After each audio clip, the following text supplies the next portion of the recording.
আসসালামু আলাইকুম। বিলাস খামারের পক্ষ থেকে সবাইকে জানাই আন্তরিক শুভেচ্ছা ও অভিনন্দন। আশা করি সবাই ভালো আছেন। আলহামদুলিল্লাহ আমি ভালো আছি। তো আজকে আমার 9 দিন বয়সে আমি 9 দিনে ওদেরকে রানীক্ষেতের ভ্যাকসিনটা দিব। তো রানীক্ষেতের ভ্যাকসিনটা আমি গুঁড়া পাউডার দুধ পানির সাথে মিশিয়ে নিয়েছি। এখন আমি ভ্যাকসিনটা ওর সাথে মিশিয়ে নিলাম। এখন ভ্যাকসিনটা আমি দিয়ে দিলাম প্রথমে পানিতে প্রত্যেকটি পাত্র। তো পাত্রগুলো তো দেওয়ার পরে ওরা পানি খেয়ে খাচ্ছে মোটামুটি ভালোই। আর এখন আমি খাবার দিয়ে দেবো। খাবার পাত্রগুলোতে খাবার দিয়ে ওদেরকে খাবারের সাথে খাবারও খাবে এবং ভ্যাকসিনের পানিও খাবে। আর রানীক্ষেতের ভ্যাকসিনটা দিলাম, ইনশাআল্লাহ দেখা যাক। একটা ভ্যাকসিন করলাম 9 দিনে, বাকিগুলো দেখা যাক করবো কি না।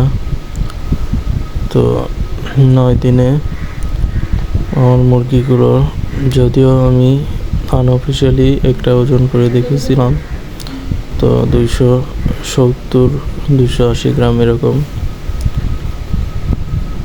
হয়েছে। তো মোটামুটি ইনশাল্লাহ ভালোই হয়েছে 9 দিনে ওদের ওয়েটটা। আর এই পাশটায় আমি ভ্যাকসিনের পরে এই পাশটায় আমি বালুগুলো সরিয়ে দেব। তারপরে এই পাশটাই ওদেরকে আমি শিফট করব, কারণ এখন ওরা বড় হচ্ছে, জায়গাটা বেশি লাগবে। তো জায়গা বৃদ্ধি করে দিচ্ছি। জায়গাটা বৃদ্ধি করে দিলে ওরা চলাফেরা করতে খুবই স্বাচ্ছন্দ্য বোধ করবে। আর যত জায়গা বৃদ্ধি করবেন ওরা কিন্তু চলাফেরা বেশি করবে, তখন ওদের ক্ষুধাও বেশি লাগবে। তো খাবার বেশি খাওয়ার কারণে ওদের ইনশাল্লাহ গ্রোথটাও বৃদ্ধি পাবে। তো আমি খাবার পাত্রগুলোতে এখন খাবার দিয়ে দেবো। ভ্যাকসিন মোটামুটি সব মুরগি খেয়েছে ইনশাল্লাহ। তো আমি প্রথমে আমার ওই ট্রেতে কিছু খাবার দিয়ে দিলাম, ওরা খাইতেছে, খাইক। এখন আমি এইগুলোতে দেবো খাবার। দেখুন অনেক সময় খাবার খায় নাই, ক্ষুধার্ত, তো একদম হুমড়ি খেয়ে পড়েছে একসাথে। তো আমি পাত্রগুলোতে অল্প অল্প করে খাবার দেবো, কারণ আমি বড় পাত্রগুলোতে এই পাশে যখন নেব বড় পাত্রগুলোতে খাবার দেবো। তো এই খাবারগুলো যাতে এই পাশে খেয়ে শেষ করে দেয়। তো দেখুন খাবার খাওয়ার সুন্দরতম দৃশ্য, একদম সারিবদ্ধভাবে খাচ্ছে। এই খাওয়ার দৃশ্যটা খুবই সুন্দর।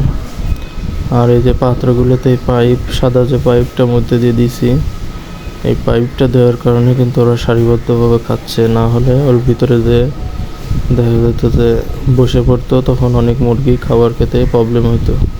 আর এখন দেখুন একটা পাত্রতে প্রায় 20-25টা মুরগি কিন্তু খাবার খেতে পারতেছে। তো এই সিস্টেমটা কিন্তু আমার নিজে তৈরি, কারণ এই পাত্রতে কিন্তু এভাবে পাইপ দেওয়া থাকে না। এটা নিজে আমি করে নিয়েছি, গুনা দিয়ে ফাইন করে ফুটা করে, তারপরে দুই পাশে আটকায় দিয়েছি, যাতে করে এখন আর পাত্রগুলোতে ওদের বিষটা জড়ো হচ্ছে না। ওরা খাবারও খাচ্ছে সুন্দরভাবে এবং খাবারগুলো নষ্ট হইতেছে না। তো ভ্যাকসিন আমি 1 ঘন্টা এভাবে দিয়ে রাখবো। 1 ঘন্টা পরে আমি পানিগুলো সব তুলে নেব, যতটুকু খাবার অতটুকুই এনাফ। তো 1 ঘন্টা খাওয়া শেষ হলেই আমি পাত্রগুলো উঠায় নেব।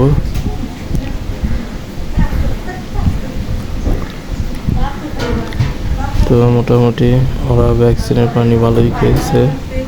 তো এখন খাবার দেওয়াতে ওরা খাবারের পাত্রগুলোর দিকে কিন্তু এখন খাবার খেতেই ব্যস্ত, পানির দিকে আর অগ্রসর হচ্ছে না। তারপরেও আমি ওদেরকে মাঝে মাঝে নাড়িয়ে দেবো লাঠি দিয়ে, যাতে করে পানিটাও খায় আবার, কারণ পানি খেতে হবে।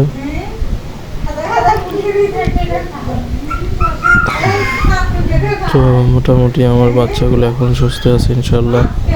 আমার যাবৎ 3টা মুরগি মারা গিয়েছে 130টা থেকে। তো 130টা থেকে 3টা মারা যাওয়াতে 127টা মুরগি আছে ইনশাল্লাহ।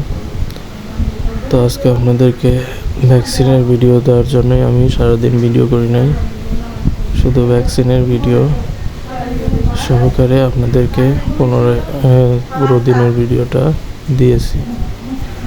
তো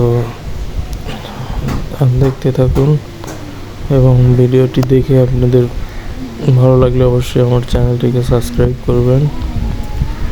সেই সাথে কোনো রকম মন্তব্য থাকলে বা জানার থাকলে অবশ্যই কমেন্টে জানাবেন। তো আমি চেষ্টাসাধ্য আপনাদেরকে উত্তর দেওয়ার চেষ্টা করব। তো সবাই ভালো থাকবেন, সুস্থ থাকবেন। আল্লাহ হাফেজ। এই সাথে আমার ভিডিও শেষ করে দিচ্ছি এবং নতুন ভিডিও পেতে সবার আগে অবশ্যই আমার চ্যানেলটিকে সাবস্ক্রাইব করবেন। আল্লাহ হাফেজ।